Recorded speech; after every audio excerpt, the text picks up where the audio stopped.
ഗലാത്യർ 6-ാം അധ്യായത്തിന്റെ ആദ്യത്തെ 2 വാക്യങ്ങള് നമ്മൾ പ്രാരംഭമായിട്ട് ചിന്തിച്ചല്ലോ.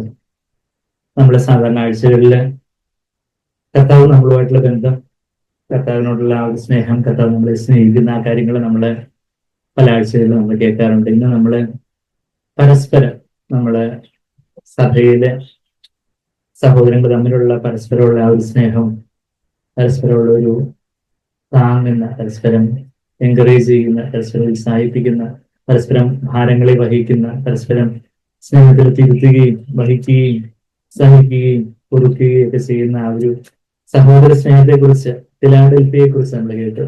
ഇതിനെ കുറിച്ച് കേട്ടെ, ഫിലാഡൽഫിയ ഫിലാഡൽഫിയ എന്ന് പറഞ്ഞാൽ യുഎസിലുള്ള ഒരു സ്ഥലമാണ്. ഇത് ആ വാക്കിന്റെ അർത്ഥം എന്താ? സഹോദര സ്നേഹം. ഫിലോ എന്ന് പറഞ്ഞാല് സ്നേഹം, ഫ്രണ്ട്ലി ലവ്, സഹോദരങ്ങള് അല്ലെങ്കിൽ സുഹൃത്തുക്കൾ തമ്മിലുള്ള ഒരു സ്നേഹത്തിന് ഫില എന്നുള്ള വാക്കിലോ, അകത്തെ ഫിലോ, അകത്തെ എന്ന് പറയുമ്പോൾ ഒരു സുപ്രീം ലവിനെ കുറിക്കുന്നതായിട്ട് പലപ്പോഴും ആ വാക്ക് ഉപയോഗിക്കുന്നു. അല്ലാതെ ബൈബിളിൽ ആ വാക്ക് ഉപയോഗിച്ചിട്ടുണ്ട്. അകത്തെ എന്നുള്ള വാക്ക് ഫിലോസ് എന്ന് പറയുന്നത് പ്രിയപ്പെടുന്നു, ആ ഒരു സ്നേഹം. ഫിലാഡൽഫിയ ഫിലാഡൽഫിയ എന്ന് പറഞ്ഞാല് അഡൽഫോസ് എന്ന് പറഞ്ഞാല് ഗർഭപാത്രം, ഡെൽഫോസ് എന്ന് പറയുമ്പോൾ ഒരേ ഗർഭപാത്രത്തിൽ പിറന്നത് സഹോദരൻ. ഫിലാഡൽഫിയ എന്ന് പറഞ്ഞാല് സഹോദര സ്നേഹം. അപ്പം നമുക്ക് ഫിലാഡൽഫിയ, നമ്മളെ വെളിപാട് പുസ്തകം 3-ാം അധ്യായത്തിലൊക്കെ ഫിലാഡൽഫിയയെ കുറിച്ചൊക്കെ നമ്മൾ വായിക്കുമ്പോൾ അവിടെ ഒരു അക്ഷരികമായിട്ട് അവിടെ ഒരു സ്ഥലത്തിന്റെ പേരായിരുന്നു ഫിലാഡൽഫിയ. എന്നാൽ അവർ ബ്രദർലി ലവ്, സഹോദര സ്നേഹം. സഹോദര സ്നേഹം എന്നുള്ളൊരു വാക്ക് പലയിടത്തും ബൈബിളില് ഉപയോഗിച്ചിട്ടുണ്ട്. നമുക്കതുപോലെ നമ്മൾ പലപ്പോഴും കർത്താവിനോട് എനിക്ക് ഒരു സ്നേഹമാണ് എന്ന് നമ്മൾ പറയുമ്പോൾ നമ്മളുടെ കൂട്ടുസഹോദരങ്ങളോട് അത് ഒരു ഉരകല്ലാണ്. പിന്നെ പുറത്തുള്ള നമ്മളുടെ സഭയിൽ പെടാത്ത വേറെ ഡിനോമിനേഷനുള്ള ദൈവമക്കളുണ്ട്. അവരും ദൈവമക്കളാണ്. നമ്മൾ ആരെയും ഒരുപക്ഷെ നമ്മളെക്കാട്ടിലും ആത്മീയരായിട്ടുള്ളവരായിരിക്കാം. ഒരുപക്ഷെ നമുക്ക് അവരുടെ പല രീതികളെയോ പല കാര്യങ്ങളെയോ നമുക്ക് ചിലപ്പം എല്ലാം അതിന് പ്രകാരം എഗ്രി ചെയ്യാൻ പറ്റത്തില്ലായിരിക്കും. പക്ഷെ നമ്മളെക്കാട്ടിലും ഹോൾ ഹാർട്ടഡായിട്ട് അവർക്കുള്ള വെളിച്ചത്തിൽ അവർ നമ്മളെക്കാട്ടിലും തീക്ഷ്ണതയുള്ളവരും അങ്ങനെയുള്ളവരുമായിരിക്കും. നമ്മൾ പലപ്പോഴും സഭയില് നമ്മള് വചനവിരുദ്ധമായിട്ടുള്ള പല തെറ്റായ ക്രിസ്തീയ ലോകത്തിലുള്ള പല തെറ്റായ കാര്യങ്ങളെ കുറിച്ചൊക്കെ ഓരോക്കെ പ്രസംഗിക്കുമ്പോൾ ചിലർക്ക് പറ്റാവുന്ന ഒരു തെറ്റിദ്ധാരണ എന്ന് പറഞ്ഞാല് ബാക്കിയുള്ള ഡിനോമിനേഷനിലുള്ളവരിലെല്ലാം ശരിക്കും പറഞ്ഞാൽ നമ്മുടെ CFC എന്ന് പറയുന്നത് ഒരു ഡിനോമിനേഷൻ അല്ലെന്ന് സാങ്ക്വയർ എപ്പോഴും പറയും. Fellowship of churches. നമ്മളൊരു ഡിനോമിനേഷൻ അല്ല, ഒരു ഹെഡ് ക്വാർട്ടേഴ്സ്, പിന്നെ താഴെ അങ്ങനെയുള്ള ഒരു ഡിനോമിനേഷൻ അല്ല, മറിച്ച് ഒരു സഭകളുടെ കൂട്ടായ്മയാണ് CFC ചർച്ചസ്, ക്രിസ്ത്യൻ ചർച്ചസ്. സാങ്ക്വയർ നമ്മൾ കേട്ടിട്ടുണ്ടല്ലോ. ഒരു ഡിനോമിനേഷണലിസം, അതിൽ നിന്ന് നമുക്കൊരു ഫ്രീഡം വേണം എന്നൊക്കെ വേറെ പറയാറൊക്കെ ഉണ്ട്. ഞാൻ പറയുന്നത് വെച്ചാൽ നമ്മളുടെ ആ ഒരു വചനത്തിന്റെ ഏറ്റവും പ്യൂറസ്റ്റ് ആയിട്ടുള്ള ഒരു ഡോക്ടറിൻ, ഏറ്റവും നിർമ്മലമായിട്ടുള്ള ഒരു ഉപദേശത്തെ നമ്മൾ കൈക്കൊള്ളുമ്പോൾ തന്നെ ഒരുപക്ഷെ നമ്മളോട് അത്രയും ഐക്യമായി ഒരേ രീതിയിൽ ഒരേ ആംഗിളിൽ തന്നെ എല്ലാ കാര്യങ്ങളും അതുപോലെ തന്നെ കാണാത്ത പല സഹോദരങ്ങളുണ്ട്. എന്നാൽ അവര് വീണ്ടും ജനിച്ച ദൈവമക്കളായിട്ടുള്ളവരുണ്ട്. ഓഫ്കോഴ്സ് കള്ളപ്രവാചകന്മാരും കള്ള അപ്പോസ്തലന്മാരും വ്യാജ സുവിശേഷകരും അവരൊക്കെ ഉണ്ട്. അവരെ ആ ഭക്തിയുടെ വേഷം ധരിക്കുന്ന അങ്ങനെയുള്ള കള്ള അപ്പോസ്തലന്മാരെ കുറിച്ചും കള്ള സുവിശേഷകരെ കുറിച്ചും അങ്ങനെയുള്ള കാര്യമല്ലേ ഞാൻ പറയുന്നത്. എന്നാൽ യഥാർത്ഥത്തില് ആത്മാർത്ഥതയോടെ പല കുറവുകൾ കാണും, എങ്കിലും ആത്മാർത്ഥതയോടെ അവർക്കുള്ള വെളിച്ചത്തില് മുമ്പാകെ ജീവിക്കുന്നവരും ദൈവത്തിനായിട്ട് പോരാടുകയും അധ്വാനിക്കുകയൊക്കെ ചെയ്യുന്നവരും ഒക്കെ ഉണ്ട്. അപ്പം അവരോടുള്ള നമ്മുടെ ആറ്റിറ്റ്യൂഡ്, പിന്നെ ബാക്കിയുള്ള അവിശ്വാസികളോടുള്ള നമ്മുടെ ആറ്റിറ്റ്യൂഡ്. അവിശ്വാസികൾ തന്നെ നമ്മളെ പുകഴ്ത്തുന്നവര് കാണും, നമ്മളെ എതിർക്കുന്നവര് കാണും. അപ്പൊ അവരോടൊക്കെയുള്ള നമ്മുടെ മനോഭാവം. അപ്പൊ അങ്ങനെയുള്ള ബാക്കിയുള്ളവരോടുള്ള ഗലാത്യർ 6-ാം അധ്യായത്തിലെ ആ വാക്യങ്ങളില് നമ്മള് ഒരുവൻ തെറ്റിലകപ്പെട്ടാൽ, ഞാൻ ആ വാക്യം പ്രാരംഭമായിട്ട് വായിച്ചിട്ട് അതുകൊണ്ടാണ് തുടങ്ങിയത്.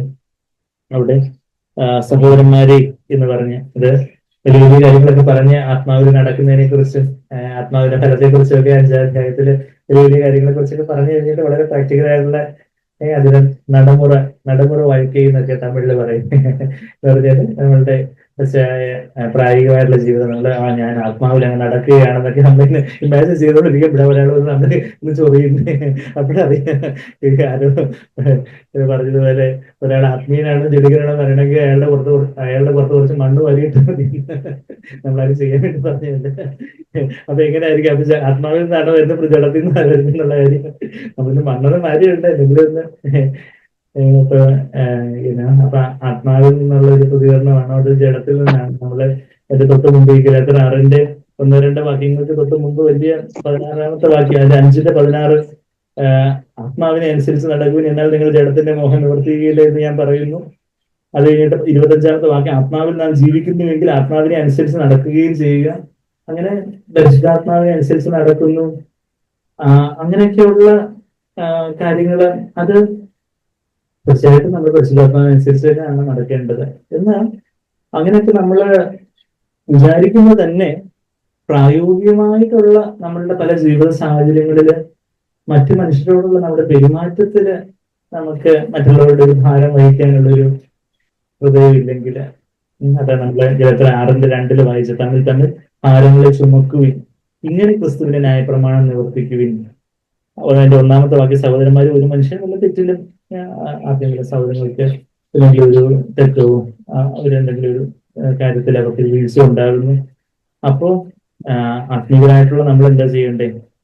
അത് നമ്മളങ്ങ് വല്ലാത്തൊരു ജഡത്തിന്റെ ഒരു കയ്പിലും വിരോധത്തിലും ഒരു കാര്യത്തിലും അവനങ്ങനെ ഇങ്ങനെയുള്ള ഒരു ജലികമായ ഒരു പ്രതികരണമല്ല, മറിച്ച് സൗമ്യതയോടെ, ചില സമയത്ത് നമ്മൾ വളരെ ഫേമായിട്ട് കർക്കശത്തോടെ തന്നെ പറയേണ്ടി വരുന്ന അവിടെ ഒരു പരിശുദ്ധാത്മാവിന്റെ സൗമ്യതയുണ്ട്.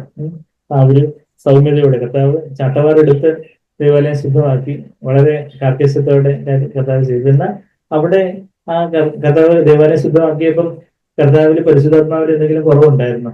പരിശുദ്ധാത്മാവിന്റെ നിറവിൽ എന്തെങ്കിലും ഒരു കുറവ് വന്നിട്ടുണ്ടായിരുന്നു? മറിച്ച് കർത്താവ് അപ്പോഴും പരിശുദ്ധാത്മാവിന്റെ അളവിലാണ് പറഞ്ഞുകൊണ്ടേ ഇരുന്നാണ് അത് ചെയ്തത്. അതുകൊണ്ടാണ് കർത്താവിന് അങ്ങനെ ചെയ്യാൻ സാധിച്ചത്. ചില പരിശുദ്ധാത്മാവിന്റെ ഫലം സൗമ്യത, ഇന്ദ്രിയജയം എന്നൊക്കെ നമ്മളിപ്പം ആ ഗലാത്യർ 5-ന്റെ തന്നെ ആ 23-ാമത്തെ വാക്യത്തിലേക്ക് നോക്കിയാൽ 22-ാമത്തെ വാക്യത്തിൽ ആത്മാവിന്റെ ഫലമോ എന്ന് പറഞ്ഞ് സ്നേഹ, സന്തോഷം, സമാധാനം, ദീർഘക്ഷമ, ദയ, പരോപകാരം, വിശ്വസ്തത അല്ലെങ്കിൽ വിശ്വാസം, സൗമ്യത, ഇന്ദ്രിയജയം നമ്മളുടെ കണ്ണുകളെ, നമ്മുടെ ചിന്തകളെ, നമ്മുടെ നാവിനെ ഒക്കെ അടക്കാനുള്ള ഒരു ഇന്ദ്രിയജയം, നമ്മുടെ പഞ്ചേന്ദ്രിയങ്ങളെ അടക്കാനുള്ള ഒരു ഇന്ദ്രിയജയം. അതുപോലെ തന്നെ സൗമ്യത. കർത്താവിന്റെ സൗമ്യതയ്ക്കും ഇന്ദ്രിയജയത്തിനും ഒരു കോട്ടം തട്ടാതെ കർത്താവ് വളരെ കാർക്കശ്യത്തോടെ. എന്നാൽ അവിടെ ഒരു കർത്താവ് ആരെങ്കിലും അടിച്ചതായിട്ട് നമ്മൾ വായിക്കുന്നില്ല. അവിടെ ടേബിളൊക്കെ ഓവർടേൺ ചെയ്തതായിട്ട് നമ്മൾ വായിക്കുന്നുണ്ട്. ആ മേശയൊക്കെ ഓവർടേൺ ചെയ്ത് കർത്താവ് ആളുകളെ ചെന്ന് അടിച്ചതായിട്ടും നമ്മളിവിടെ വായിക്കുന്നില്ല. അപ്പൊ അവർ കർത്താവിന്റെ ഒരു കാർക്കശ്യത്തിൽ അവിടെ ഒരു കൺട്രോൾഡ് ആങ്കറാണ്. എന്ന് വെച്ചാൽ ഒരു മനുഷ്യന്റെ കോപം എന്ന് പറഞ്ഞാൽ എന്താ, എല്ലാം കൂടെ പൊട്ടിത്തെറിച്ച് ഫ്യൂസ് ഊരി പ്രഷർ കുക്കർ പൊട്ടിത്തെറിക്കുന്നുണ്ടെങ്കിൽ മനുഷ്യന്റെ കോപം എന്ന് പറഞ്ഞാൽ ഇതുപോലെ ഒരു കൺട്രോൾ ഇല്ലാത്ത ഒരു ദേഷ്യമോ കാര്യങ്ങളോ ഒക്കെ. എന്നാൽ കർത്താവിന്റെ ആ ഒരു കാർക്കശ്യം എന്ന് പറഞ്ഞാൽ അവരൊരു നമ്മള് വിറ്റബറിന്ന് ഒരിക്കലെ ഒരു നമ്മുടെ കേരളത്തിലെ ഒരു ഓൺലൈൻ സൂം മീറ്റിംഗിൽ പറഞ്ഞതുപോലെ നാഹൂമിലെ കർത്താവിനെ കുറിച്ച്, ദൈവത്തെ കുറിച്ച് പറയുന്നത് he's the Lord of anchor. He's the Lord of anchor എന്ന് പറയുമ്പോൾ ക്രോധത്തിന്റെ ദൈവം, ക്രോധത്തിന്റെ കർത്താവ്, അയ്യോ അപ്പൊ ഇതെല്ലാം കോപിച്ചുകൊണ്ടിരിക്കുന്ന കർത്താവ് എന്നുള്ള ഒരു അർത്ഥത്തിലായിരിക്കും നമ്മൾ പെട്ടെന്ന് അത് ചിന്തിക്കുന്നത്. എന്നാൽ അവിടെ അതിന്റെ വേറെ അർത്ഥത്തിന്റെ വേറൊരു ആംഗിൾ എന്ന് പറഞ്ഞാൽ he's the Lord over his anchor എന്ന് പറഞ്ഞാല് കർത്താവിന്റെ ക്രോധത്തിന് അതിന്റെ മേലെ കർത്തൃത്വം ആർക്കാ ഉള്ളത്? അതിന്റെ മേലുള്ള ലോഡ്ഷിപ്പ് കർത്താവിന് തന്നെ ഉണ്ട്. എവിടെ ആരോട് കൺട്രോൾഡ് ആയിട്ട്. ഇപ്പൊ ഈ റേഡിയേഷൻ ഒക്കെ, റേഡിയോ തെറാപ്പി, റേഡിയേഷൻ ഒക്കെ ചെയ്യുമ്പം ക്യാൻസർ സെൽസിന് മാത്രം സ്പെസിഫിക് ആയിട്ട് ഏറ്റവും അതായിട്ട് ചെല്ലാൻ വേണ്ടിയാ ആ റേഡിയേഷൻ. എന്നാൽ അതോടൊപ്പം തന്നെ ഇങ്ങനെ കാടടിച്ച് വെടിവെക്കുന്നവർക്കായ അവന്റെ ബാക്കിയുള്ള സെൽസിനും കൂടെ, നോർമൽ ആയിട്ടുള്ള സെൽസിനും കൂടെ നശിച്ചു പോകും എന്ന് പറയുന്നത് പോലെ കർത്താവിന്റെ ആങ്കർ എന്ന് പറഞ്ഞാൽ എല്ലാം കൂടെ പെട്ടെന്നുള്ള ഒരു ഇതല്ല, മറിച്ച് നമ്മൾ ചിലപ്പോൾ കുഞ്ഞുങ്ങളോട് ചിലപ്പോൾ നമ്മൾ കാർക്കശ്യത്തോടെ ചില കാര്യങ്ങൾ നമ്മൾ കർശനമായിട്ട് പറയേണ്ടി വരും. ഉത്തരവാദിത്തമുള്ള സഹോദരങ്ങള്, സഭയിലുള്ള സഹോദരങ്ങളോട് ചില കാര്യങ്ങൾ വളരെ സ്ട്രിക്റ്റ് ആയിട്ട് സ്ട്രോങ് ആയിട്ട് നമ്മൾ പറയേണ്ടി വരും. അപ്പോഴും അവിടെ ഒരു കൺട്രോൾ ചെയ്തിട്ടുള്ള ഒരു ആങ്കർ അല്ല, മറിച്ച് ആ ഒരു കർത്താവ് he's the Lord of his anchor. കർത്താവിന്റെ ക്രോധത്തിന്റെ മീതെ, കർത്താവിന്റെ ആ ദേഷ്യത്തിന്റെ മീതെ, ക്രോധം ദൈവകോപത്തിന്റെ മീതെ കർത്താവിനൊരു ആ ഒരു നിയന്ത്രണത്തോടുള്ള ദൈവികമായിട്ടുള്ള ഒരു എരിവോടുകൂടിയുള്ള ഒരു കാര്യം. മനുഷ്യന്റെ കോപം ദൈവനീതി നിവർത്തിക്കുന്നില്ലെന്ന് നമ്മൾ എവിടെ വായിക്കുന്നത്? യാക്കോബ് 1-ാം 20-ാമത്തെ വാക്യത്തിൽ നമ്മൾ വായിക്കുന്നുണ്ട്. ഞാൻ ആ വാക്യം എടുക്കുന്നില്ല, ആ വാക്യത്തിൽ എടുക്കാം. നമ്മളിവിടെ ഗലാത്യർ വെച്ചുകൊണ്ട് യാക്കോബിന്റെ ലേഖനം 1-ാം അധ്യായത്തിൽ തന്നെ അതിന്റെ 19-ാമത്തെ വാക്യത്തില് നമ്മള് മാനുഷികമായിട്ടുള്ള കോപത്തിന് നമ്മള് എത്രമാത്രം നമ്മളുടെ സംസാരത്തിലും കോപത്തിനും സ്ലോ ആയിരിക്കണം എന്നുള്ളൊരു കാര്യം. അങ്ങനെ ഒരു സ്ലോനെസ് ഉണ്ടെങ്കിൽ ദൈവികമായിട്ടുള്ള ഒരു കോപം എടുക്കേണ്ട ഒരു സമയത്ത് നമ്മൾ ചില കാര്യങ്ങളിൽ സ്ട്രിക്റ്റ് ആയിട്ട് സ്ട്രോങ് ആയിട്ടുള്ള ഒരു സ്റ്റാൻഡ് എടുക്കാൻ പറ്റുള്ളൂ. അതാണ് നമ്മൾ യാക്കോബ് 1:19 വാക്യം, പ്രിയ സഹോദരന്മാരെ നിങ്ങൾ അത് അറിയുന്നുവല്ലോ, എന്നാൽ ഏത് മനുഷ്യനും കേൾക്കാൻ വേഗതയും. നമുക്ക് എപ്പോഴും അത് വായി തോന്നുന്നതിന് പെട്ടെന്ന് വിളിച്ചു പറയാനാണ് നമുക്ക് തോന്നുന്നത്. പക്ഷെ കേൾക്കാൻ പറയുന്നത് പ്രാഥമികമായിട്ട് കർത്താവിനെ കേൾക്കാൻ. കർത്താവ് ഈ സമയത്ത് അങ്ങനെ ഒരു കാര്യം ചോദിക്കണോ, പറയണോ, വേണ്ടയോ, കർത്താവിനെ കേൾക്കുവാനുള്ള ഒരു വേഗത. പിന്നെ ബാക്കിയുള്ള മനുഷ്യരും അവരെന്താ പറയാൻ വരുന്നേ, എന്തെങ്കിലുമൊക്കെ നമ്മളിപ്പോ ഈ ചിലരാണെങ്കിൽ ഫോൺ വിളിച്ചിട്ട് കുറെ കാര്യങ്ങൾ സംസാരിച്ചിട്ട് മറ്റേ എന്താ പറയുന്നത്, ചില കൊച്ചു പിള്ളേരൊക്കെ ഫോൺ വിളിച്ചിട്ട് ചിലപ്പോ അവര് ഈ പണ്ടൊക്കെ ഈ എന്താ പറയുന്നത് ലാൻഡ് ഫോണൊക്കെ ഇങ്ങനെ അതിന്റെ ടോണോ ആദ്യം കുറെ ഇങ്ങനെ സംസാരിച്ചിട്ട് അവരൊക്കെ വെക്കുന്ന വെച്ചാൽ അവര് നോക്കുമ്പോ ആ വലിയ അച്ഛനും അമ്മയൊക്കെ പപ്പയും അമ്മയൊക്കെ എന്തോ ഇങ്ങനെ ഫോൺ വിളിച്ചിട്ട് വെക്കുന്ന കാണില്ല. അത് ഇമിറ്റേറ്റ് ചെയ്തിട്ട് ഇവര് ഇങ്ങനെ ഫോൺ വിളിച്ചിട്ട് വെക്കുന്ന പറയുന്നത് പോലെ പലപ്പോഴും നമ്മൾ പലപ്പോഴും പലരോട് നമുക്ക് അവർക്ക് എന്താ പറയാനുള്ളത് കേൾക്കാനോ അവരുടെ ആ ഒരു കാര്യത്തെ കുറിച്ചുള്ള കാര്യങ്ങൾ കേൾക്കാനോ ഒന്നും ഒരു സമയമില്ലാതെ നമ്മൾ പെട്ടെന്ന് എന്തെങ്കിലും കാര്യങ്ങളൊക്കെ പറഞ്ഞ് ചിലപ്പോൾ നമ്മളുടെ ഭാര്യയോടായിരിക്കും, ഭർത്താവിനോടായിരിക്കും, മക്കളെ കുറിച്ചുള്ള ഒരു പെരുമാറ്റത്തിലായിരിക്കും, കൂട്ട സഹോദരങ്ങളോടുള്ള പെരുമാറ്റത്തിലായിരിക്കും, നമ്മുടെ സഹപ്രവർത്തകരോടുള്ള ബന്ധത്തിലായിരിക്കും, വിദ്യാർത്ഥികളോടുള്ള ബന്ധത്തിലായിരിക്കും. അപ്പൊ അവരെ കേൾക്കുവാൻ വേഗത, കർത്താവിനെ കേൾക്കാനും മറ്റുള്ളവർക്ക് അവർക്ക് എന്താ പറയാനുള്ള ഒരു കാര്യം കേൾക്കാനുള്ള ഒരു വേഗത, quick to hear, swift to hear. ഒരു എൻഗേജ് തോന്നുന്നു സ്വിഫ്റ്റ് ഹിയർ എന്നുള്ളൊരു വാക്ക് നാരായണപുരത്തും നമ്മൾ സ്വിഫ്റ്റ് കാർ കാണുമ്പോൾ വേറെ പറയും, ഒരു ബൈബിളുള്ളൊരു വാക്കാണ് സ്വിഫ്റ്റ് ഹിയർ എന്നുള്ളൊരു വാക്ക്. ന്യൂസ് ക്വിക്ക് ടു ഹിയർ എന്ന്. അപ്പം ഒരു ക്വിക്ക് ടു ഹിയർ, കേൾക്കുവാൻ വേഗതയും പറയുവാൻ താമസം. പറയാൻ വേണ്ടി അങ്ങനത്തെ എടുക്കും കൂടി നമുക്ക് വായി വരുന്ന എല്ലാം അങ്ങ് പറയുന്ന എന്ന് പറഞ്ഞാൽ നമ്മളത് പലരും ഉൾപ്പെടുത്തും, അത് നമ്മുടെ മാനസികമായിട്ട് കോപങ്ങൾ വരും. എന്നാൽ പറയുവാനൊരു താമസം എന്ന് പറഞ്ഞാൽ ഈ നമുക്ക് എന്റെ ക്ലാസിക് എക്സാമ്പിള് നമ്മൾ സാൻപുരിനെപ്പോഴും പലപ്പോഴും കേട്ടിട്ടുള്ളത് പോലെ യോഹന 8-ാം അധ്യായത്തില് ആ പാപിനിയായ സ്ത്രീയെ, അവളെ പാപത്തിലാണ് പ്രിയ സഹോദരിയെ പാപത്തിൽ പിടിക്കപ്പെട്ട് അവരെ കല്ലെറിയാൻ വേണ്ടി കൊണ്ടു നിർത്തിയിരിക്കുമ്പോൾ ഇതിനെ ഇവിടെ കല്ലെറിയേണ്ടതല്ലയോ, ന്യായപ്രമാണത്തിൽ അങ്ങനെയല്ലേ പറയുന്നത്, നീ എന്താ പറയുന്നത് ഗുരു എന്ന് വന്ന് യേശുവിനോട് ചോദിക്കുമ്പോൾ യേശു എന്തെങ്കിലുമൊക്കെ വായി തോന്നിയവണക്ക് എന്തെങ്കിലുമൊക്കെ ഇന്ന് പറയുമല്ലേ, മറിച്ച് അതാ അവിടെ നിലത്തിരുന്ന് എഴുതുന്ന കാര്യം നമ്മളിവിടെ കാണുന്നുണ്ട്. അവരൊരു പറവാനൊരു താമസം. ചില പിതാവിൽ നിന്ന് കാര്യങ്ങൾ വ്യക്തതയോടെ കേൾക്കുവാൻ കർത്താവ് നമ്മളെ കുറിച്ച് മനുഷ്യനായിട്ട് ഈ ഭൂമിയിൽ വന്നേ. അപ്പൊ അവിടെ ഒരു അത് മാത്രമല്ല, അവര് ഇങ്ങനെ കോപത്തിൽ ഇങ്ങനെ തിളച്ചു നിൽക്കുക. അപ്പൊ തിളച്ചു നിൽക്കുമ്പോൾ എന്തെങ്കിലും ഒരു വാക്ക് പെട്ടെന്ന് ഉത്തരം പറഞ്ഞാൽ അത് കാര്യങ്ങൾ കൺട്രോൾ ചെയ്യാൻ അവർ പിന്നെ എന്തെങ്കിലും പറയും, പിന്നെ എന്തെങ്കിലും പറയും. പക്ഷെ ആ കാര്യങ്ങളൊന്ന് തണുക്കാൻ വേണ്ടി നടന്ന് നമുക്കൊന്ന് സമാധാനമായിട്ട് കുറച്ച് നേരം നമുക്കൊന്ന് ഒരു സാവകാശം, നമുക്കൊരു കുറച്ച് നേരത്തേക്ക് ഒന്നും മിണ്ടാതിരിക്കാം. കർത്താവ് ഇന്ന് നിലത്തിരുന്നൊക്കെ എഴുതാനൊക്കെ തുടങ്ങി. നിലത്തിരുന്ന് എന്തോ എഴുതിയെന്നൊക്കെ ആൾക്കാർ ഇങ്ങനെ പലരും പല രീതിയിൽ കർത്താവ് പാപം ചെയ്യാത്തവൻ കല്ലെറിയട്ടെന്നോ അല്ലെങ്കിൽ അതുപോലൊക്കെ എന്തൊക്കെയോ കൽപ്പനകൾ എഴുതിയതായിരിക്കും. അങ്ങനെയൊക്കെ പലരും സ്പെക്കുലേറ്റ് ചെയ്യാൻ നോക്കിയിട്ടുണ്ട്. നമ്മൾ സാൻഡേറിനെ എഴുതിയിട്ടുണ്ട്. മിക്കവാറും കർത്താവ് സ്ക്രിബിൾ എഴുതിയായിരിക്കും. നമ്മളിപ്പോൾ ഫോൺ വിളിക്കുന്ന എന്തെങ്കിലും ആലോചിക്കുന്നത് നമ്മളൊന്ന് പേരോട് സ്ക്രിബിൾ ചെയ്യും, നമ്മളിങ്ങനെ കുത്തി വരയ്ക്കുന്നതാണ്. അതുപോലെ ഇതാണ് കേൾക്കുന്ന ആ ഒരു പറവാൻ താമസവും. അപ്പൊ ഓരോ കാര്യത്തിലും ശരിയാണ്. ചിലപ്പോൾ ദൈവം നമുക്ക് പെട്ടെന്ന് തന്നെ ദൈവം നമുക്കൊരു അട്രൻസ് തരുന്നു, നമുക്കൊരു അരുളപ്പാട് തരുന്നു, നമുക്ക് പറയാനൊരു ഫ്രീഡം തരുന്നു പറയും. പക്ഷെ കർത്താവിന്റെ ഒരു ഫ്രീഡം ഇല്ലാതെ ആ ഒരു ആത്മാവിനുള്ള ഒരു സ്വാതന്ത്ര്യം, ആത്മാവിന്റെ നമ്മളെ റോമർ 8:6 എന്താ വായിക്കുന്നത്, ആത്മാവിന്റെ ചിന്തയും ജീവനും സമാധാനവും, ജഡത്തിന്റെ ചിന്ത മരണമാണ്. Mind set on the flesh is death, mind set on the spirit is life and piece.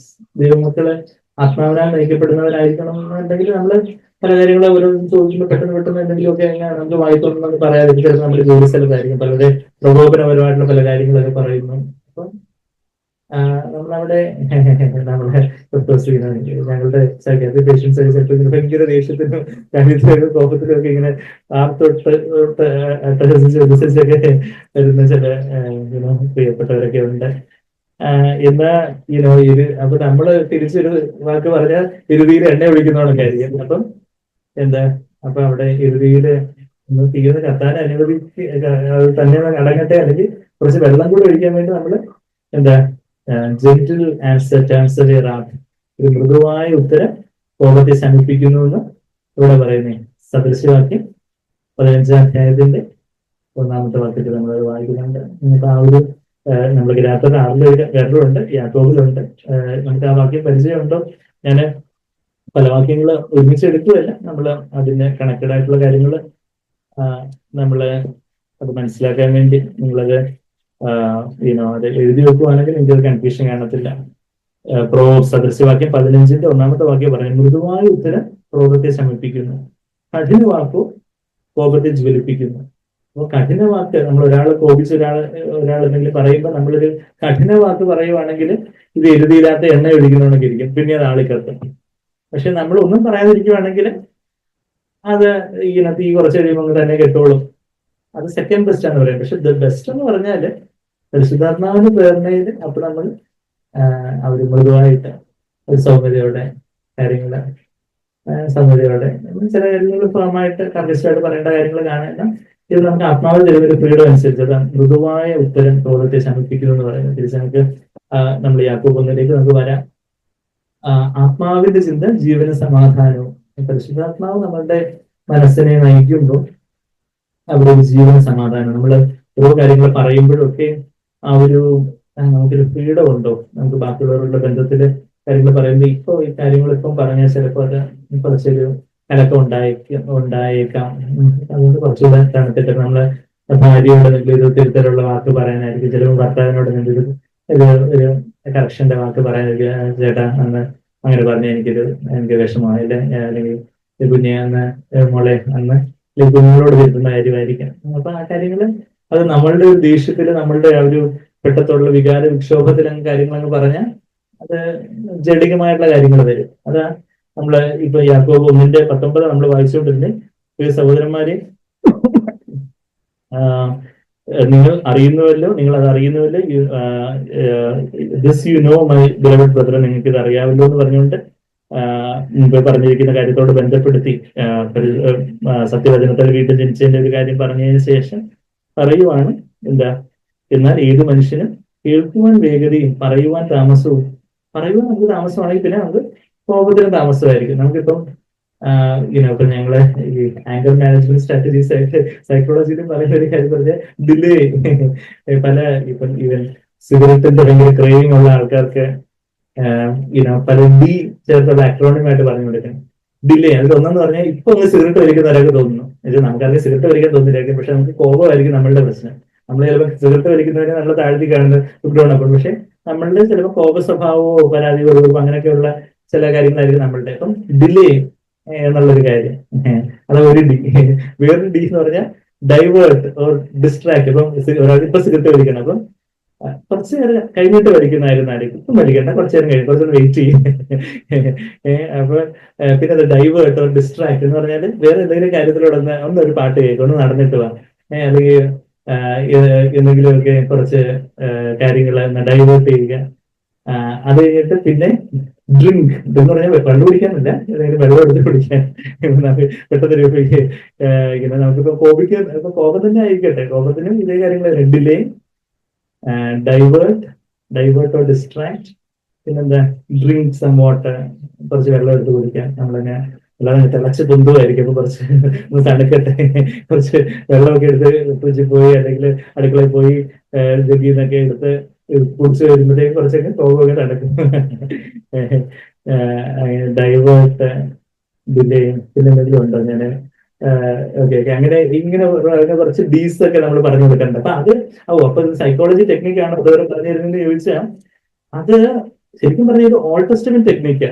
New ടെസ്റ്റ്മെന്റില് യഥാർത്ഥത്തില് ഓൾഡ് ടെസ്റ്റ്മെന്റ് എങ്കിലും സെക്കൻഡ് ബെസ്റ്റ് ആണ്. എന്നാൽ അതെങ്കിലും നമുക്ക് ബെയർ മിനിമം അതെങ്കിലും വേണം. എന്ന് പറഞ്ഞാൽ ഓൾഡ് ടെസ്റ്റ്മെന്റ് ടെക്നിക്കാന്ന് എവിടെ പറയുന്നേ? നമ്മളിവിടെ രണ്ടിടത്ത് നമ്മുടെ വിരലുണ്ട്, നമുക്കറിയാം. ഗലാത്യരില് അതൊക്കെ നമുക്ക് തിരിച്ചു വരാം. യാക്കോബിലുണ്ട്. ഓൾഡ് ടെസ്റ്റ്മെന്റ് ടെക്നിക്ക് എന്ന് പറയുന്നത് സങ്കീർത്തനത്തിലാണ് പറയുന്നത്. നമ്മള് പരസ്പര സഹോദരങ്ങളുള്ള ബന്ധത്തിലുള്ള ആ ഒരു തിരുത്തുന്നതിന്റെയും കറക്ഷൻ ഏറ്റെടുക്കുന്നതിന്റെയും പരസ്പരം സ്നേഹിക്കുന്നതിന്റെയും താങ്ങുന്നതിന്റെയും കാര്യം നമ്മൾ പറഞ്ഞു വരുന്നത്. സങ്കീർത്തനം 4-ാം സങ്കീർത്തനത്തില് അവിടെ 4-ാം സങ്കീർത്തനത്തിന്റെ 4-ാമത്തെ വാക്യം, നടുങ്ങുവിൻ പാപം ചെയ്യാതിരിക്കുവിൻ. സങ്കീർത്തനം 4-4 Old Testament technique to overcome anger. നടുങ്ങുവിൻ പാപം ചെയ്യാതിരിക്കുവിൻ, tremble and do not sin. ഈ വാക്കാണ് എഫേസ്യർ 4:26 be angry and do not sin എന്ന് പൗലോസ് അവിടെ എഴുതിയിരിക്കുന്നത്. കോപിച്ചാലും പാപം ചെയ്യരുത് എന്ന മലയാളത്തിലെ ട്രാൻസ്ലേഷൻ അത്ര പോരാ. കോപിക്കുവിൻ പാപം ചെയ്യാതിരിക്കുവിൻ എന്നുള്ള ഒരു കാര്യം. അപ്പൊ ഇവിടെ വെച്ചാൽ അതിന്റെ പല ആസ്പെക്ട്സിലുള്ള അർത്ഥമുണ്ട്.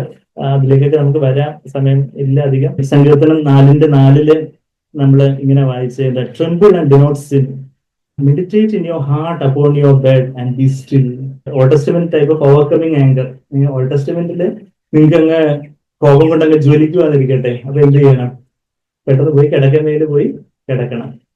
അതാ പറയുന്നത്, നിങ്ങളുടെ കിടക്കമേൽ ഹൃദയത്തിൽ ധ്യാനിച്ച് മൗനമായിരിക്കും. നമുക്കിപ്പം ചിലപ്പോൾ രണ്ട് വാക്ക് പറഞ്ഞിട്ടേ കാര്യമുള്ളൂ എന്നുള്ളതുണ്ടെങ്കിൽ അപ്പൊ ആ സമയത്ത് നമ്മൾ എന്താ ചെയ്യണ്ടേ? Divert, distract, delay, drink. അത് സൈക്കോളജി ടെക്നിക്കായിട്ട് സൈക്കോളജിസ്റ്റുകൾ പറയുന്നത് യഥാർത്ഥത്തില് അത് ദൈവജനത്തിന്റെ ഒരു പഴയ നിയമത്തിലെ പ്രമാണമാണ്. പഴയ നിയമത്തിലെ പ്രമാണം പുതിയ നിയമത്തിലും സ്ലോ ടു ആങ്കർ എന്ന് പറയുമ്പോൾ, slow to hear, slow to anger എന്ന് പറയുമ്പോൾ പുതിയ നിയമത്തിലും നമുക്ക് അറ്റ്ലീസ്റ്റ് ആ ഒരു തലത്തിലെങ്കിലും നമ്മൾ എത്തണം എന്ന് പരിശുദ്ധാത്മാവിന്റെ നിറവില് നമുക്ക് ഡൈവേർട്ടും ഡിലേയും ഇനിയിപ്പോ കിടക്കമേലെ കിടക്കേണ്ട ഇല്ലാതെ തന്നെ കോപത്തെ അതിജീവിക്കാൻ പരിശുദ്ധാത്മ നമ്മളെ സഹായിക്കും. അതാണ് പുതിയ നിയമത്തിന്റെ ആ ഒരു അറ്റ്മോസ്ഫിയർ ലെവലിൽ നിന്ന് നമ്മൾ അവിടെ വരെ എത്തിച്ചേരുന്നതിന് മുമ്പ് അറ്റ്ലീസ്റ്റ് ഡാമേജ് കൺട്രോൾ സ്ട്രാറ്റജീസ് എന്നൊക്കെ പറയും. വെച്ചാല് കൂടുതൽ ഡാമേജ് ഒന്നും ഉണ്ടാവാതിരിക്കാൻ വേണ്ടി ഡാമേജ് കൺട്രോളിന് വേണ്ടി എന്ത് ചെയ്യണമെന്ന് ചിലർ ചോദിക്കും. എന്താണ് എന്തോ വലിയ സംഭവം ഉണ്ടായി, അപ്പൊ കൂടുതൽ ഡാമേജ് ആവാതിരിക്കാൻ വേണ്ടി, കൂടുതൽ പ്രയാസം ഒന്നും ഡാമേജ് ആവാതിരിക്കാൻ വേണ്ടി നമുക്ക് എന്താ ചെയ്യാൻ പറ്റുന്നത് എന്ന് ചോദിച്ചാൽ അറ്റ്ലീസ്റ്റ് നമ്മൾ അവിടെ നിന്ന് ആ സ്ഥലത്ത് നിന്ന് മാറിപ്പോയി കിടക്കുന്നതിൽ കിടക്കുവോ, അല്ലെങ്കിൽ നമ്മൾ നടന്നിട്ട് വരുവോ, അല്ലെങ്കിൽ 100 വരെ എണ്ണാനോ. ചിലർ പറയുമ്പോ 100 വരെ എണ്ണാനോ, കോവിഡിന് ശേഷമായിരിക്കും 100 വരെ എണ്ണതായി ഓർക്കുന്നത്. ഇവർ എന്ത് ടെക്നിക്കാണ് പറഞ്ഞു തരുന്നത് എന്ന് വെച്ചാൽ അറ്റ്ലീസ്റ്റ് അങ്ങനെങ്കിലും ഒന്ന് ഡൈവേർട്ട് ചെയ്യുക എന്നുള്ളതേ ഉള്ളൂ. കുറച്ച് വെള്ളം കുടിക്കാൻ. അപ്പൊ അതെ, നിങ്ങളുടെ കിടക്കമേൽ ഹൃദയത്തിൽ ധ്യാനിച്ച് മൗനമായിരിക്കുവിൻ, നടുങ്ങുവിൻ പാപം ചെയ്യാതിരിക്കുവിൻ. എന്നുവെച്ചാൽ നമ്മൾ കോപം കൊണ്ട് നടുങ്ങുന്ന സമയത്ത്, അപ്പൊ ആ സമയത്ത് കിടക്കമേൽ പോയി കിടന്ന് നമ്മൾ ഡീപ് ബ്രീതിങ് എക്സസൈസ് ചെയ്ത് കുറച്ച് ശ്വാസോച്ഛ്വാസമൊക്കെ ഒന്ന് വലിച്ചു വിട്ട് കുറച്ച് വെള്ളമൊക്കെ ഒന്ന് കുടിച്ച് മനസ്സൊന്ന് ഫ്രീ ആയി. അപ്പം ബീങ് സ്ലോ. അപ്പൊ നമ്മൾ സംസാരിക്കാൻ താമസം ഉണ്ടാവുമ്പോൾ കോപത്തിന് താമസം. നമ്മൾ തിരിച്ച് യാക്കോബ് 1:19 വരുമ്പോൾ കേൾക്കുവാൻ വേഗതയും, കേൾക്കുവാനുള്ള വേഗത, പറയുവാനുള്ള താമസം, കോപത്തിന് താമസം. അപ്പൊ അങ്ങനെ ആവുമ്പത്തിന് കോപിക്കുന്നതിന് താമസം, അത് ഡിലേ ആയിരിക്കണം. അങ്ങനെ മനുഷ്യന്റെ കോപം ദൈവത്തിന്റെ നീതിയിൽ പ്രവർത്തിക്കുന്നില്ല. നമ്മളുടെ മാനസികമായിട്ട് എന്തെങ്കിലുമൊക്കെ കോപിച്ച് നമ്മൾ എന്തെങ്കിലുമൊക്കെ ചെയ്താൽ അത് ദൈവനീതിയെ നിവർത്തിക്കുന്നില്ല എന്നുള്ളൊരു കാര്യം നമ്മൾ കാണുന്നത്. നമുക്ക് തിരിച്ച് ഗലാത്യർ 6 ആ വാക്യത്തിലോട്ട് വന്ന് ഞാൻ അങ്ങ് നിർത്തട്ടെ. ഗലാത്യർ 6 1 വാക്യത്തിൽ നമ്മൾ എന്താ വായിച്ചേ? സഹോദരന്മാരെയും, ഒരു മനുഷ്യൻ വല്ല തെറ്റിലും അകപ്പെട്ടു പോയാല് അപ്പൊ നമ്മള് എന്തെങ്കിലുമൊക്കെ കോപിച്ച് ബഹളം വെച്ച് എന്തെങ്കിലും ഒരു കാര്യമല്ല, മറിച്ച് സൗമ്യതയുടെ ആത്മാവിൽ, പരിശുദ്ധാത്മാവിന്റെ നിറവില് കേൾക്കുവാൻ വേഗത, പറയുവാൻ താമസം, അപ്പൊ കോപത്തിന് താമസം. അപ്പൊ പിന്നെ മാനസിക കോപത്തിനല്ല, ദൈവികമായിട്ടുള്ളൊരു കോപം, ദൈവികമായിട്ടുള്ള എഫേസ്യർ 4:26 കോപിക്കുന്നുണ്ടെങ്കിലും പാപം ചെയ്തെന്ന് പറയുമ്പോൾ പാപം അല്ലാത്തൊരു കോപമുണ്ട്, പാപം ഉള്ളൊരു കോപമുണ്ട്. നമുക്ക് ആ ഒരു വാക്യത്തിന്റെ ആ ഒരു വാക്യം പലർക്കും കൺഫ്യൂഷൻ ആയിട്ടുള്ള ഒരു വാക്യമാണ് എന്നാൽ നമ്മൾ സാങ്ക്വേറിൽ നിന്ന് വളരെ വ്യക്തമായിട്ട് കാര്യങ്ങൾ നമ്മൾ കേട്ടിട്ടുണ്ട്. എന്താ കഴിഞ്ഞൊരു എനിക്ക് തോന്നുന്നു ന്യൂയോർക്കിൽ വേറൊരു മെസ്സേജിലാണ് തോന്നുന്നത് ഒരു കാര്യം പറഞ്ഞത്. ഏതൊരു മെസ്സേജിൽ ഈ അടുത്തും അത് ഇൻസിസിബിലാണ്. നമ്മൾ എഫേസ്യർ 4:26 എഫേസ്യർ 4:26 കോട്ടി തിരിച്ചിട്ട് പറഞ്ഞാൽ കോപിച്ചാൽ പാപം ചെയ്യരുത്, കോപിക്കാവുന്ന അപ്പൊ വചനത്തിൽ തന്നെ പറഞ്ഞിട്ടുണ്ടല്ലോ, be angry and do not sin എന്ന് പറഞ്ഞിട്ടുണ്ടല്ലോ. അപ്പം പിന്നെ അത് പല രീതിയിൽ ആൾക്കാർ ഇന്റർപ്രറ്റ് ചെയ്യുന്നവരുണ്ട്. ചിലർ പറയും അത് അപ്പം അത് ശൈശവ ക്രിസ്ത്യാനികൾക്ക് വേണ്ടി പറയുന്നതാണ്. അപ്പം കോപിച്ചാലും നിങ്ങള് സൂര്യാസ്തമനത്തിന് മുമ്പ് അങ്ങ് അതങ്ങ് സെറ്റിൽ ചെയ്തോണം ആ ഒരു അർത്ഥത്തിൽ എടുക്കുന്നവരുണ്ട്. എന്നാൽ ഇവിടെ നമ്മൾ വായിക്കുമ്പം സാങ്ക്വേറിൽ നമ്മൾ കേട്ടിട്ടുള്ള കാര്യം എന്ന് പറഞ്ഞാൽ 26 വാക്യത്തിൽ കോപിച്ചാൽ പാപം ചെയ്യാതിരിക്കുക എന്നുള്ള കാര്യം, be angry and do not sin എന്ന് പറയുന്നു. അതായത് 2-3 വാക്യം കഴിയുമ്പം 31 വാക്യം നോക്ക്. 31 വാക്യത്തിൽ എന്താ പറയുന്നത്? എല്ലാ കയ്പും കോപവും ക്രോധവും കുറ്റാരവും ദൂഷണവും സകല ദുർഗുണവുമായി നിങ്ങളെ വിട്ട് ഒഴിഞ്ഞിരിക്കട്ടെ. കുറച്ച് കോപമൊക്കെ നിങ്ങൾ ബാക്കി വെച്ചോ, ബാക്കിയൊക്കെ ഒഴിഞ്ഞിരിക്കട്ടെ എന്നാണ് പറയുന്നത്. എല്ലാ let all bitterness and wrath and anger and clamor and slander be put away from you along with all malice. എല്ലാ എല്ലാ കയ്പും കോപവും എല്ലാം അതെല്ലാം ഒഴിഞ്ഞിരിക്കട്ടെ എന്നുള്ള കാര്യം. അപ്പം മാനസികമായിട്ടുള്ള കോപം ദൈവനീതി നിവർത്തിക്കുന്നില്ല. മാനസികമായിട്ടുള്ള കോപം അത് പൂർണ്ണമായിട്ട് നമ്മൾ വിട്ടൊഴിഞ്ഞിരിക്കണം. എന്നാൽ ദൈവികമായൊരു കോപമുണ്ട്. ദൈവികമായൊരു കോപം എന്ന് പറഞ്ഞാൽ നമ്മൾ മുമ്പ് പറഞ്ഞതുപോലെ കർത്താവിന്റെ ആരോഗ്യത്തിന് വേണ്ടിയുള്ള എരിവ്, നമ്മൾ ചില കാര്യങ്ങളിൽ കർക്കശമായിട്ട് ചില നിലപാടെടുക്കുന്നതിന്റെ ആത്മാവിൽ നിന്നുള്ളൊരു എരിവോടുകൂടിയുള്ള ഒരു ചില കാര്യങ്ങൾ, എരിവോടുകൂടി നമ്മൾ പ്രവർത്തിക്കേണ്ടതായിട്ടുള്ള പൂർണ്ണമായിട്ട് നമ്മൾ സ്റ്റാൻഡ് ചെയ്യേണ്ടതായിട്ടുള്ള ആ ഒരു കാര്യങ്ങൾ നമ്മൾ വചനവിരുദ്ധമായിട്ടുള്ള പല കാപട്യങ്ങളെയൊക്കെ തുറന്നു പറയുമ്പോഴൊക്കെ നമ്മൾ വളരെ കാർക്കശ്യത്തോടെ, വളരെ ദൈവികമായ കോപത്തോടെ, അത് കൺട്രോൾഡ് ആങ്കർ, ഇത് ആരോടെങ്കിലും വിരോധം വെച്ച് പറയുന്നില്ല, മറിച്ച് അതിൽ ആ ഒരു വലിയ തീക്ഷ്ണതയോടെ, ആ ഒരു എരിവോടെ നമ്മൾ കാര്യങ്ങൾ പറയുന്നത്. അങ്ങനെയുള്ള കോപം, അങ്ങനെയുള്ള കോപം പാപമായിട്ടുള്ള കോപം അല്ല, മറിച്ച് ദൈവികമായ കോപം നിങ്ങൾ ചെയ്യുക. ദൈവികമായ കോപത്തോടു കൂടി നമ്മളെ കോപിക്കേണ്ടിടത്ത്, ദൈവികമായ കോപത്തോടു കൂടി ചില കാര്യങ്ങൾ ചെയ്യേണ്ടിടത്ത് നമ്മൾ ചെയ്യേണ്ടതായിട്ടുണ്ട്. എന്നാൽ അഥവാ അതിലൊരു മാനസികമായിട്ടുള്ള എലമെന്റ്, മാനസികമായിട്ടൊരു കമ്പോണന്റ് വന്നു കഴിഞ്ഞാൽ നമ്മളുടെ ആ ഒരു മാനസിക കോപത്തിന്റെ മേലെ സൂര്യ അസ്തമിക്കുമ്പോൾ നിങ്ങൾ കോപം വെച്ചുകൊണ്ടിരിക്കുന്നത്, പിശാചിന് ഇടം കൊടുക്കരുത്. അത് മാനസികമായിട്ടുള്ള എലമെന്റ് വന്നു പോയി, നമ്മളവിടെ മാനസികമായിട്ടുള്ള കോപം വന്നു കഴിഞ്ഞു. അപ്പൊ ദൈവികമായ ഒരു കോപം എന്നും പറഞ്ഞ് നമ്മൾ എന്തെങ്കിലുമൊക്കെ ചില കാര്യങ്ങൾ ചെയ്യുമ്പോൾ തന്നെ ചിലപ്പോൾ ഒരു മാനസികമായിട്ടുള്ള ഒരു കോപത്തിന്റെ ഒരു നമ്മളുടെ മനസ്സിലുള്ള ഒരു അസ്വസ്ഥതയും കാര്യങ്ങളൊക്കെ വരുമ്പോൾ അവിടെ എന്താ പറയുന്നേ, നമ്മൾ കോപിച്ചു പോയെങ്കിൽ നമ്മൾ സോറി, ഞാൻ പറഞ്ഞത് കുറച്ചൊന്ന് കൂടിപ്പോയി, ക്ഷമിക്കണം, ഞാനത് കുറച്ച് ദേഷ്യത്തിലും കൂടെ പറഞ്ഞു പോയി എന്നുള്ള കാര്യം നമ്മളതിനെ സമ്മതിച്ച് ക്ഷമ ചോദിക്കണം. അപ്പൊ ആ ഒരു കർത്താവ് തന്നെ കോപത്തോടുകൂടി അവരെ നോക്കി എന്നിവിടെ മർക്കോസ് 3-ാം അധ്യായത്തിലെ ഒരു വാക്യം നമ്മളിങ്ങനെ വായിക്കുന്നു. മർക്കോസ് 3-ാം അധ്യായത്തില് കർത്താവിന്റെ ദൈവികമായ ഒരു കോപം, അതായത് ഒരു കൈ കൂടിപ്പോയ ഒരു മനുഷ്യൻ, മർക്കോസ് 3-ാം അധ്യായത്തില് അവിടെ വരണ്ട കൈയുള്ള ഒരു മനുഷ്യനുണ്ടായിരുന്നു. അപ്പം വരണ്ട കൈയുള്ള മനുഷ്യനെ ഈ കർത്താവ് ശബത്ത് ദിവസം ഹീൽ ചെയ്യുവോ എന്ന് നോക്കാൻ വേണ്ടി അവരിങ്ങനെ നോക്കിക്കൊണ്ടിരുന്നു. വരണ്ട കൈയുള്ള മനുഷ്യനോട് നടുവിൽ എഴുന്നേറ്റ് നിൽക്കുക എന്ന് പറഞ്ഞു. പിന്നെ അവരോട് ശബത്തിൽ നന്മ ചെയ്യുകയോ തിന്മ ചെയ്യുകയോ ജീവനെ രക്ഷിക്കുകയോ കൊല്ലുകയോ ഏത് വിഹിതമെന്ന് ചോദിച്ചു. അവരും മിണ്ടാതിരുന്നു. അവരുടെ ഹൃദയകാഠിന്യം, മർക്കോസ് 3-ാം അധ്യായത്തിന് 5-ാമത്തെ വാക്യം, അവരുടെ ഹൃദയകാഠിന്യം നിമിത്തം അവർ ദുഃഖിച്ചുകൊണ്ട് കോപത്തോടെ അവരെ ചുറ്റും നോക്കി ആ മനുഷ്യനോട് കൈ നീട്ടുക എന്ന് പറഞ്ഞു. അവൻ നീട്ടി, അവന്റെ കൈ സൗഖ്യമായി. Looking around at them with anger, അവരുടെ ദൈവികമായ ഒരു കോപത്തോടെ, അതായത് ഈ സാധു മനുഷ്യന്റെ സൗഖ്യമല്ല ഇവർ ആഗ്രഹിക്കുന്ന, മറിച്ച് ശബത്തില് ഒരു അക്ഷരത്തെ പിടിച്ചുകൊണ്ട് അവര് ആ ഒരു മനുഷ്യന്റെ വിടുതലിനെ ആഗ്രഹിക്കാത്ത അവരുടെ ആ ഒരു ഹൃദയകാഠിന്യം കണ്ട് അവർ ദൈവികമായ ഒരു കോപത്തോടെ ചിലപ്പോൾ ഉള്ള ചില പാവങ്ങളെയും ചൂഷണം ചെയ്യുന്ന തരത്തിലുള്ള ചിലരുടെ മനോഭാവവും കാര്യങ്ങളും ഒക്കെ കാണുന്നു. ചില കാര്യങ്ങൾ ഫേമായിട്ട്, സ്ട്രിക്റ്റ് ആയിട്ട് ചില കാര്യങ്ങൾ പറയേണ്ടതായിട്ടുണ്ട്. അങ്ങനെ ആ ഒരു ദൈവികമായിട്ടുള്ളൊരു കോപം. അപ്പൊ അങ്ങനെ നമ്മൾ ഗലാത്യർ 6-ാം അധ്യായത്തിന്റെ 1-ാമത്തെ വാക്യം, 1-2 വാക്യങ്ങളിലേക്ക് ഞാൻ തിരിച്ചു വന്നങ്ങ് കൺക്ലൂഡ് ചെയ്യട്ടെ. ഗലാത്യർ 6-ന്റെ 1-ാമത്തെ വാക്യത്തിൽ, സഹോദരന്മാരെ വല്ല തെറ്റിലും അകപ്പെട്ടു പോയാൽ ആത്മീയരായ നിങ്ങൾ അങ്ങനെയുള്ള ഒരു സൗഹൃദയുടെ ആത്മാവിൽ യഥാസ്ഥാനപ്പെടുത്തുകയും നീയും പരീക്ഷയിൽ അകപ്പെടാതിരിക്കുവാൻ സൂക്ഷിച്ചുകൊള്ളുക. നമ്മൾ എല്ലാവരും പരീക്ഷയിൽ അകപ്പെടാനുള്ളത്, നമ്മളെന്തോ തികഞ്ഞവരാണ്, നമ്മളിപ്പോ ആത്മീയരാണ്, ഇനിയിപ്പോ എപ്പോഴാ ജലത്തിലോട്ട് വീണ് പോകുന്നത് നമുക്ക് അറിയത്തില്ല. നമ്മൾ സൂക്ഷിച്ചുകൊള്ളുകയും തമ്മിൽ ഭാരങ്ങളെ ചുമക്കുകയും ഇങ്ങനെ ക്രിസ്തുവിന്റെ ന്യായപ്രമാണത്തെ നിവർത്തിക്കുകയും നമ്മള് തമ്മിൽ ഭാരങ്ങളെ ചുമക്കുവാന് കർത്താവിന്റെ സഭ, കർത്താവ് പണിയും, കർത്താവിന്റെ ഇഷ്ടം പോലെ കാര്യങ്ങൾ നടക്കട്ടെ. തമ്മിൽ ബാക്കിയുള്ള സഹോദരങ്ങളുടെ ആ ഒരു ഭാരങ്ങളെ ചുമക്കുവാനും അവരെ സ്നേഹിപ്പാനും, ചിലർ നന്ദിയില്ലാത്തവരായിട്ടിരിക്കുമ്പോഴും അവരെ താങ്ങുവാനും അവരെ ശുശ്രൂഷിപ്പാനും. ഇന്നലെ ആ ഒരു പാട്ടെടുത്ത് നോക്കുമായിരുന്നു, Lord let me serve them even when people are unthankful എന്നുള്ളൊരു പാട്ട് 250-ാമത്തെ ഒരു പാട്ടുണ്ട്. അങ്ങനെയൊക്കെയുള്ള ആ ഒരു സമയത്തും നമ്മളോടെ നമ്മളുടെ ആ ഒരു സ്വയജീവന രക്തത്തെ ചൊരിഞ്ഞുകൊണ്ട് അങ്ങനെ സ്നേഹിച്ചതുപോലെ എല്ലാവരെയും സ്നേഹിപ്പാൻ, ആരോടും ഒരു ടൈപ്പോ ഒരു പ്രയാസമൊന്നും ഇല്ലാതെ എല്ലാവരോടും നമ്മളെ ആ ഒരു സഹോദര സ്നേഹത്തോടെ പിലാടൽക്കോടുകൂടി നമ്മളെ വെറുപ്പിക്കാന് ആർക്കും സാധിക്കരുത്. അതാണ് കർത്താവ് നമുക്ക് തരേണ്ട വെല്ലുവിളി. നമ്മളിപ്പോൾ എന്തൊക്കെ ചെയ്തെന്ന് പറഞ്ഞാലും നമുക്ക് ആരെയും വെറുക്കാൻ സാധിക്കാതെ വണ്ണം നമ്മള് സ്നേഹത്തില് വേരൂന്നിയവരാകണം.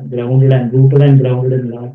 എന്തൊക്കെ കാര്യങ്ങളൊക്കെ സംഭവിച്ചാലും നമുക്ക് ആ ഒരു സ്നേഹത്തോടെ, ആ ഒരു മനസ്സിലോടെ, സ്നേഹത്തോടെ എല്ലാവരോടും പെരുമാറാനും വർദ്ധിക്കുവാനും, കർത്താവ് നമ്മളെ സ്നേഹിച്ചതുപോലെ പരസ്പരം സ്നേഹിക്കാനും, ആരോടും ഒരു കയ്പോ വിരോധവും ഒരു പകയോ ഒരു കാര്യങ്ങളൊന്നും ഇല്ലാതെ അങ്ങനെ കർത്താവിൽ സ്വസ്ഥമായിട്ടിരിക്കുന്ന ഒരു ജീവിതം, അങ്ങനെ ആ ഒരു ജീവിതം, അങ്ങനെയുള്ള ഒരു പരസ്പരം ഭാരങ്ങൾ ചുമക്കുന്ന, പരസ്പരം കർത്താവ് നമ്മളെ സ്നേഹിച്ചതുപോലെ സ്നേഹിക്കുന്ന ഒരു സഭയായിട്ട് ഒരു മനസ്സോടെ ഏകാത്മാവോടെ ഏത് മനസ്സോടെ നമ്മൾ ഒരുത്തനായിരിക്കണമെന്നാണ് അപ്പൊ നമ്മളെ കുറിച്ച് ആഗ്രഹിക്കുന്നത്. നമ്മൾ അതിനായിട്ട് സഹായിക്കട്ടെ.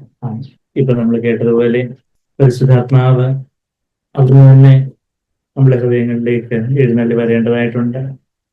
പരിശുദ്ധാത്മാവെ നീ എഴുന്നള്ളി വരണമേ എന്റെ ഹൃദയത്തിൽ, ദിവ്യദാനങ്ങൾ ചിന്തയിൽ പിന്നുള്ളിൽ ദൈവസ്നേഹം നിറയ്ക്കണം. നമ്മളിൽ കർത്താവിന്റെ ആ സ്നേഹം, പരിശുദ്ധാത്മാവിന് മാത്രമേ യേശുവിന്റെ സ്നേഹം നമ്മളിലൊന്ന് നിറയ്ക്കാൻ പറ്റുള്ളൂ. നമുക്കായിട്ട് വേണമെങ്കിൽ സ്നേഹം ഭാവിക്കാം, അഭിനയിക്കാം. എന്ന യേശുവിന്റെ ആ പ്രകടമായ സ്നേഹം, ആ ഒരു നിസ്വാർത്ഥമായിട്ടുള്ള കർത്താവിന്റെ ആ ഒരു ഭാവം, അതിനായിട്ട് മറ്റുള്ളവരോട് സൗമ്യതയോടെ തിരുത്തേണ്ട സമയത്ത് തിരുത്താനോ, വഹിക്കേണ്ട സമയത്ത് വഹിക്കാനോ, ഭാരങ്ങൾ വഹിക്കാനോ, മറ്റുള്ളവരെ അവരായിരിക്കുന്നവണ്ണം അക്സെപ്റ്റ് ചെയ്യാനും, നമ്മള് ആരും കുറവില്ലാത്തവരല്ല. എന്നാൽ നമ്മള് ആ ഒരു നമ്മളും പരീക്ഷയിലൊക്കെ പെട്ടുപോകാൻ സാധ്യതയുള്ള ഒരു ജഡത്തിലുള്ളവരാണെന്നുള്ള ഒരു ബോധ്യത്തോടെ കർത്താവേ അവിടുത്തെ ആത്മാവിന്റെ നിറവില്ലാതെ എനിക്ക് വേണ്ടുന്നവണ്ണം മറ്റുള്ളവരെ സ്നേഹിക്കാനോ, നമ്മളുടെ തന്നെ ഭാര്യയോ ഭർത്താവിനെയോ കുഞ്ഞുങ്ങളെയോ കൂട്ടസഹോദരങ്ങളെയോ പുറത്തുള്ളവരെയോ പുറത്തുള്ള വിശ്വാസികളാവട്ടെ അവിശ്വാസികളാവട്ടെ നമ്മുടെ ബന്ധു മിത്രാദികളാവട്ടെ അതെല്ലാം യേശുവിന്റെ സ്നേഹം എന്നിലൊന്നും നിറയേണ്ടതായിട്ടുണ്ട്. പരിശുദ്ധാത്മാവെ അവിടുന്ന് എന്റെ ഹൃദയത്തിലൊന്നും നിറയണം. വിണ്ടുണങ്ങി വരേണ്ട മാനസം കണ്ട വിണ്ടിൻ തടാകമേ, അന്ധകാര വിരിപ്പ് മാറ്റി ചന്തമേറുന്ന ദീപമേ, അവിടെ ആ കേഴും ആത്മാവിൽ ആശ വീശുന്ന മോഹന ദിവ്യഗാനമേ. മോഹന എന്നുള്ള വാക്ക് നമ്മുടെ പാഠപുസ്തകത്തിൽ വിട്ടുപോയിട്ടുണ്ട്. മോഹന ദിവ്യഗാനമേ എന്ന് വേണം ഒന്നാം സ്ഥാനയുടെ അവസാനം. പിന്നെ കറക്റ്റാണ്. സ്വർഗവാതില് നമ്മളുടെ ഹൃദയം നമുക്ക് എല്ലാം നിറവൊക്കെ ഉണ്ട്, എനിക്കൊന്നിനും കുറവില്ല എന്നുള്ളൊരു ഭാവമാണെങ്കിൽ പരിശുദ്ധാത്മാവ് നമ്മളിലേക്ക് ഒന്നും പറയാൻ സാധിക്കില്ല. കർത്താവേ, ഞാൻ ആത്മാവിൽ ദരിദ്രനാണ്, വീണ്ടുമെന്ന് ഞാൻ പറഞ്ഞിട്ടില്ലല്ലോ. അവിടുത്തെ ആ നിറവിനെ കാണുമ്പോൾ കർത്താവേ, ഞാൻ എത്ര വരണ്ട മാനസമാണ്. വിണ്ണിൻ തടാകം അത് കണ്ട്, വിണ്ണിൻ തടാകമായിട്ടുള്ള പരിശുദ്ധാത്മാവ് ഈ വിണ്ണു മുങ്ങി വരണ്ട മാനസം കണ്ട്, നമ്മുടെ ചിലപ്പോൾ ട്രെയിനിലോ ബസ്സിലൊക്കെ പോകുമ്പോൾ ചിലപ്പോൾ നമ്മുടെ നോർത്ത് ഇന്ത്യയിലൊക്കെ ഉള്ള ചില പിക്ചേഴ്സ് നമ്മൾ കണ്ടിട്ടുണ്ടായിരിക്കും. ഈ ഫീൽഡ്സ്, കണ്ടങ്ങളൊക്കെ, പാടങ്ങള് അവിടെ വേനൽക്കാലത്ത് ഉണങ്ങി വരണ്ട് പൊട്ടിയിരിക്കുന്ന നിലങ്ങള്, വളരെ അതുപോലുള്ളൊരു അവസ്ഥയിൽ ആ ഒരു ഉരുളുണ്ട് വെള്ളത്തിനായിട്ട് കീഴുന്ന അന്ധകാര വിരിപ്പ് മാറ്റിയിടുന്ന ചന്ദ്രമിരുന്ന ദൈവമേ, കീഴും ആത്മാവിൽ ആശ വീശുന്ന മോഹന ദിവ്യഗാനമേ, സ്വർഗവാതിൽ തുറന്ന് ഭൂമിയിലേക്ക് നിർഗളിക്കുന്ന പുറപ്പെടുന്ന ആ പ്രകാശം മന്ദമായിട്ട് വന്ന് എന്നിൽ ആനന്ദം തരുന്ന ആ ഒരു പൊന്നിളം തന്നലായിട്ട് അനേക രക്തസാക്ഷികൾ ആനുകൂലിക്കുക പുണ്യജീവിത പാതയാണ് പരിശുദ്ധാത്മാവിന്റെ പാത. നമുക്കും ആ ആത്മാവിനാല്, പരിശുദ്ധാത്മാവിനാല് ഫ്രഷായിട്ട് കർത്താവിനുള്ള സ്നേഹം, പരസ്പരമുള്ള സ്നേഹം നമ്മളൊന്നും പറയാൻ തക്കവണ്ണം എന്നിട്ട് ഒരു ജീവനുടെ യാഗമായിട്ട്, സീറോ ആയിട്ട്, പൂജ്യമായിട്ട് നമുക്ക് താഴ്ത്തി എത്തിച്ചുകൊണ്ട് എല്ലാവരും നോക്കി ദാഹത്തോടെ ഒരു ദിവസം നമുക്ക് പാടാം.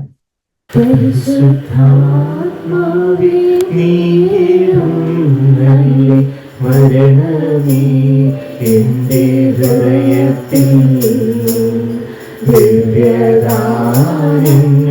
ചിന്തിയുള്ളിൽ ദൈവസ്നേഹം നിറയ്ക്കണേ. പരിശുദ്ധാത്മാവേ നീടും നല്ല വരണമേ എന്റെ ഹൃദയത്തിൽ, ദിവ്യദാനങ്ങൾ ചിന്തിയുള്ളിൽ ദൈവസ്നേഹം നിറയ്ക്കണേ. വിണ്ടുണങ്ങി വരണ്ട മാനസം കണ്ട വിണ്ണിൻ തടാകമേ, വിണ്ടുണങ്ങി വരണ്ട മാനസം കണ്ട വിണ്ണിൻ തടാകമേ, അന്ധകാര വിരിപ്പു മാറ്റിടും ചന്ദ്രമേറുന്ന ദീപനീ ഏഴുമാത്മാവിൽ ആശ വീശുന്ന മോഹന ദിവ്യദാനമേ പരിശുദ്ധാത്മാവിൽ